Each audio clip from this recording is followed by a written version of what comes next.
Halo pemirsa GPR TV dari Sabang sampai Merauke, dari Miangas hingga Pulau Rote. Bertemu lagi dengan saya, Rosi Triastuti, di program Kominfo Newsroom, Senin 22 November 2021.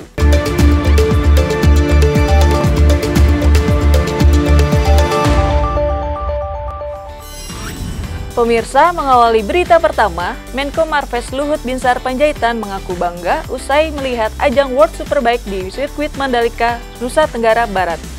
Melalui akun Instagram pribadinya, Luhut menyebut bahwa Mandalika kini menjadi buah bibir seantero negeri, bahkan mencapai mancanegara.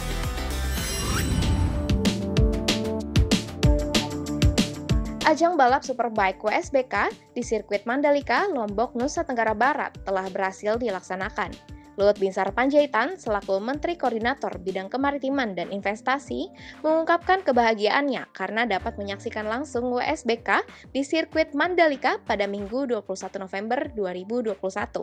Menko Marves menyatakan penantiannya selama 24 tahun terbayar lunas saat melihat arena balap bernama resmi Pertamina Mandalika International Street Circuit yang berhasil dibangun, diuji coba hingga terlaksananya lomba oleh seluruh penyelenggara.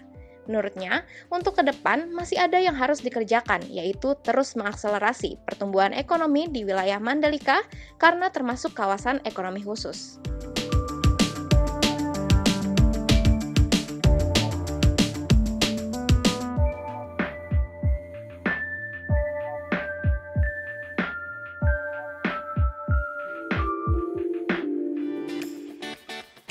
Informasi selanjutnya, Menko Polhukam Mahfud MD menilai isu pembubaran MUI adalah tindakan berlebihan. Ia juga menekankan bahwa kejahatan teroris bisa terjadi di mana saja, tidak hanya di lingkup Majelis Ulama Indonesia. Terkait penangkapan anggota Fatwa Majelis Ulama Indonesia atau MUI oleh Densus 88 Anti Teror Polri pada Selasa 16 November 2021 lalu. Menko Polhukam Mahfud MD mengaku kaget soal penangkapan 3 terduga teroris yang salah satunya adalah anggota Komisi Fatwa MUI Pusat Ahmad Zain An-Najah. Pihaknya mengimbau agar masyarakat tidak berlebihan dalam merespon hal tersebut.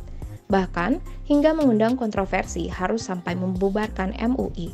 Sebab teroris bisa ditemukan di mana saja, tak hanya di dalam MUI, melainkan di banyak tempat, lembaga, ataupun institusi lainnya.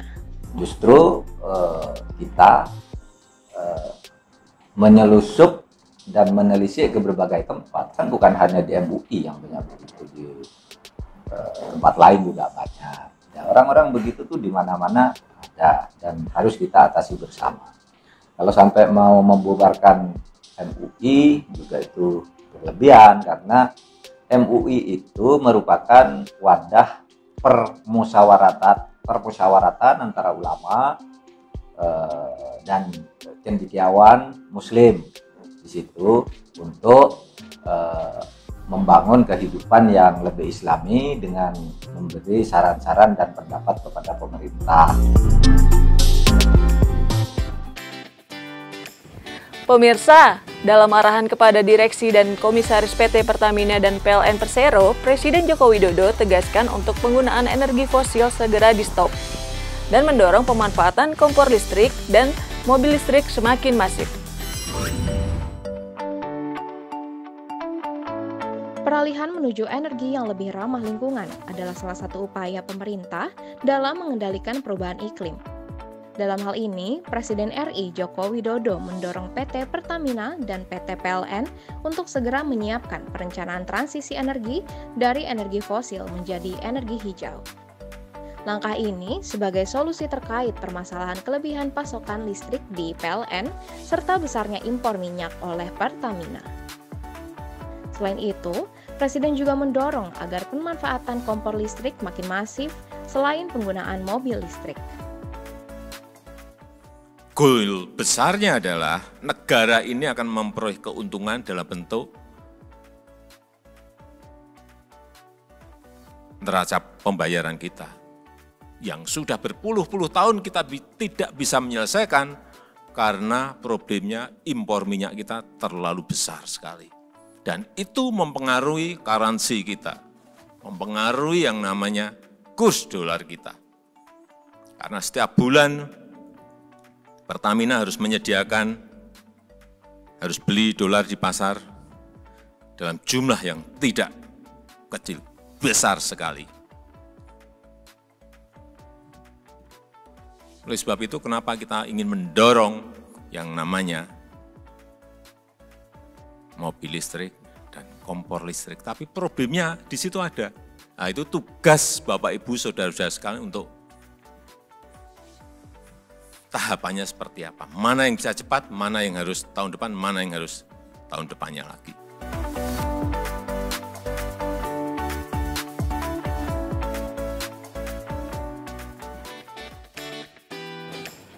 Informasi selanjutnya, di kesempatan lain, Presiden juga menekankan pengendalian COVID-19 menjadi faktor kunci pemulihan perekonomian Indonesia yang mulai meningkat seiring dengan terkendalinya pandemi di tanah air. Hal ini yang menjadi landasan pertumbuhan ekonomi Indonesia di tahun 2022 mendatang. Menteri Koordinator Bidang Perekonomian Airlangga Hartarto menyampaikan, pemerintah mulai menargetkan penurunan kemiskinan ekstrim setiap tahunnya pada tahun 2024. Target dimulai pada tahun depan di 212 kabupaten atau kota, dengan target tingkat kemiskinan ekstrim 3-3,5%. Sehingga secara nasional, angka kemiskinan bisa mencapai 8,5-9%. Sementara, target 0% ditetapkan di tahun 2024. Selain itu, pemerintah juga telah menyiapkan sejumlah program untuk menurunkan angka kemiskinan tanah air, diantaranya top-up BLT Desa, Kartu Sembako. Dan di tahun 2023-2024 di 514 kabupaten kota prioritas, dan tingkat kemiskinan ekstrimnya di 2,3-3%. Dan di 2024 kemiskinannya ekstrim adalah 0%. Top up BLT Desa sebesar 300.000 kali 3 bulan. Jumlah sasarannya adalah 694 KPM. Dan ini membutuhkan surat edaran bersama Kemendagri dan Kemendes. Dan ini penyesuaian PMK sedang disiapkan. Sedangkan berikutnya adalah program Kartu Sembako yang di top up juga 300.000 kali 3 bulan. Jumlahnya nanti menurut Ibu Mensos sekitar 1,4 juta. Dan ini akan dilaksanakan di akhir atau di awal Desember. Dan kemudian akan ada survei khusus Susenas Kemiskinan di bulan Desember.